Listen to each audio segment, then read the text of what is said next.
नमस्कार माझी YouTube family, माझा नमस्कार. माझा मोबाईल खराब झाला त्यामुळे मी काही व्हिडिओ टाकू शकत नाही.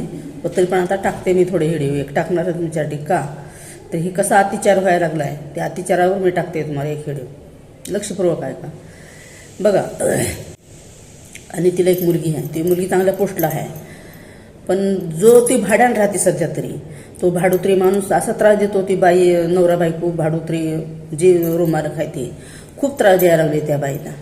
रूम खाली कर, नाही तर पैसे दे, मग आम्हाला एवढे दे, मग पैसे आम्हाला 1000 दे, 2000 दे. अहो पानपट्टी म्हणजे किती लावा, त्यानं 2000 रुपये पानपट्टी घेतली त्यानं माणसाने त्या बाईकडून. हां, तिचा रूम टाळा लावता तुझ्या रूमला, पकाड पसारा दे कोण्यापणी चाललंय. हे सगळं दे कोण्यापणी आहे. तिची मुलगी आली ना त्याचा त्यांचा जीव नसता तळपापुडा होतोय त्यांचा. अरे का, जसे त्याच्या कष्टानं खातोय ना, तुम्ही तर देत नाही ना. हां, पानपट्टी देतो, महिन्याला भाडं वाढविणार म्हणजे कुठला शहाणा गेला का, लाकी सावकार गेला का कुठला, महिन्याला भाडं वाढविणार. ती बाई धडा रडायला लागली माझ्याजवळ.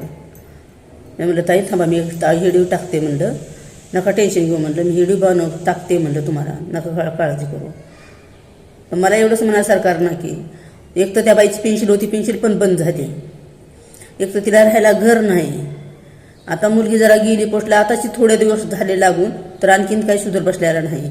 तरी पण तिच्या मागं लागलेत ही लोक हात धुवून का दे कोण्यापणी तिला निघ बाहेर, मग आमच्या घराच्या निघ बाहेर घरात. सरकारला माझे एवढंच म्हणणं आहे की बायाला सरळ जेवढी जी बाई स्त्री राहिलेली आहे, एकटे बाई आहेत, त्यांना लवकर हाती धरा तुम्ही.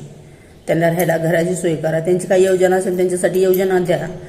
जास्त कुटुंब असेल त्यांच्यासाठी नका देऊ, पण थोडे जर असेल 2 मुलीवर किंवा 1 मुलीवर जर असेल तर त्या बायासाठी लवकरात लवकर सवलत द्यावी म्हणून मी अशी विनंती करते सरकारला. मी जरा त्यांच्यावर लक्ष द्या.